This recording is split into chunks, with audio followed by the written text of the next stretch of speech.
see you guys in the dark. My boss was an ex-con, who was the least honest person that I've ever met in my whole life. He was also in the list of top 10 dumbest humans ever to live. His favorite activity was sending me and my SEO coworker outdated, wrong, black hat SEO tips that, if we had followed, would have gotten our sites personalized pretty effectively, might I add. He was particularly bad at managing the company we worked for, which he was the CEO of, but consistently overpaying what was basically a mafia of account managers, and by underpaying writers, devs, SEOs, everybody pretty much. He ensured that there was a race to the bottom of talent, people who were any good left for a better, less toxic work environment. People who were fresh out of college or prison stayed because that's all that they could do. This was back in 2008, not the best time to be looking for a job. Something I found out later was that this boss was also scamming our customers by telling them the sites we sold them were actually theirs, although the company retained ownership of the domain. I'm pretty sure that this is fraud. When bad decision-making eventually led to the company running out of money, we didn't find out until our paychecks started bouncing. Instead of being upfront about it, the boss told us that he'd just secured a round of investors, and that we would be reimbursed on the bounced checks. That was a lie. The office was closed up. All the furniture was sold the very next week. There was no official announcement. Some of my coworkers who hadn't quit already found out when they went to work on Monday, and the building happened to be locked up.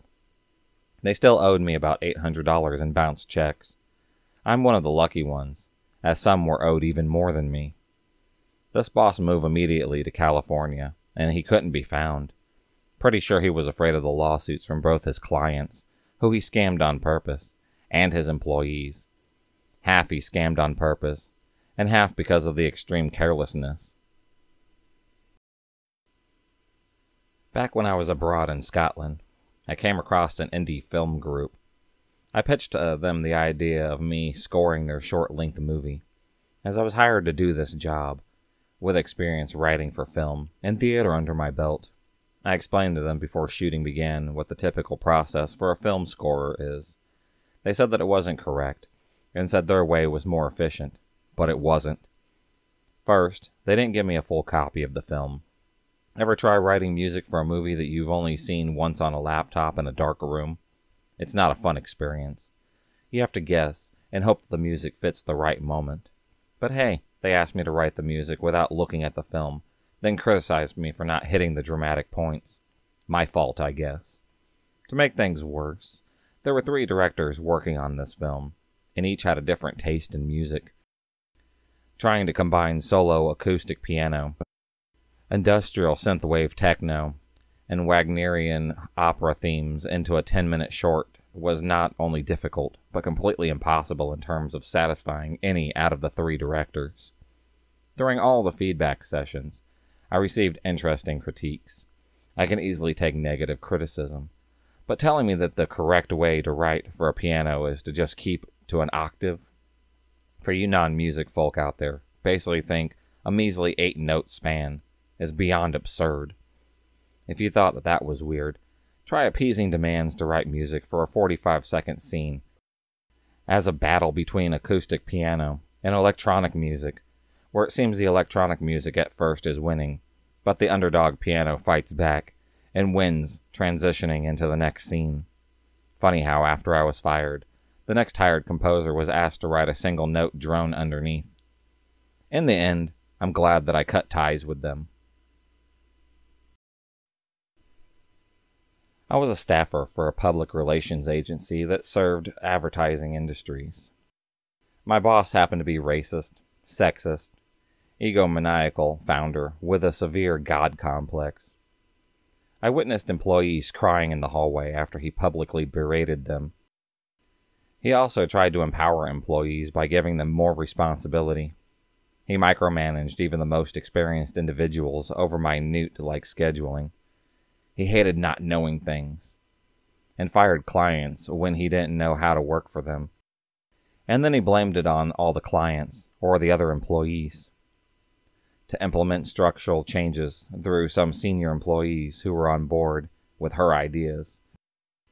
Eventually, everybody got fired for wanting better. My boss was very abusive, narcissistic, and he was very horrible to all the employees and the clients that we worked for. I'm surprised that he didn't belittle the colleagues in public. One of the last straws for me was when I reported a bedbug bite to HR, and then I got mocked for it. Our building was infested with them. I eventually reported everything to HR after the boss didn't do anything about it. The turnover rate under the leadership was over 200%, and that is absolutely unheard of. My boss is having multiple affairs. I'm his assistant, so I know all about his visitors and his schedule. He happens to be married, but he often has visitors from 2 different women. And he outright told me to never tell my wife about them. Then, whenever they would visit, he would lock his door, tell me he is not to be disturbed whatsoever. This happens almost every week. He oftentimes asks me to book hotel rooms for an hour or an afternoon. He sometimes buys jewelry, flowers, for the other 2 women that he sees regularly. I know this because he sends me out to go pick up the jewelry, which I later see them wearing, or asks me to have the flowers sent to them. He never does anything like this for his own wife. One of the women just had a baby, who is named after my boss, and has his surname. One time his wife showed up for a surprise visit to take him out to lunch. He directed me to lie to the woman, who was in his office, and then tell her that somebody was in for a job interview. He also submits expenses from his business trips, where he has traveled alone, and I have to recalculate everything because he has upgraded the company-provided hotel room to a better one on his personal credit card, and brought breakfast for more than one person the next morning. When this happens, he tells me that he had company. There was also an incident where he came to work panicked because he said he accidentally used his company credit card at a strip club. He sent me to retrieve it and pay his tab with cash, but the address he sent me to was actually a massage parlor. I used to keep snacks in a cabinet near my desk to share with my office mates. Nothing unusual about that except for, let's say it prompted an incident with my supervisor. They once took a box of them out, and then shook it directly in my face while making pig-like sounds.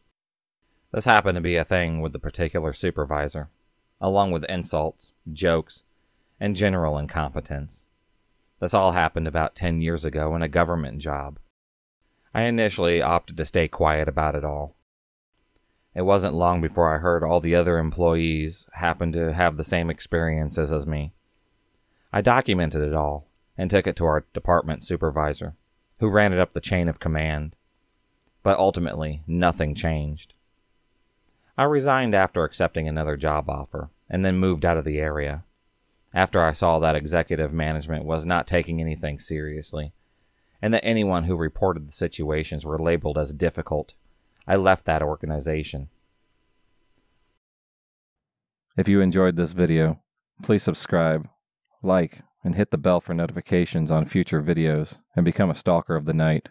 And I'll see you next time.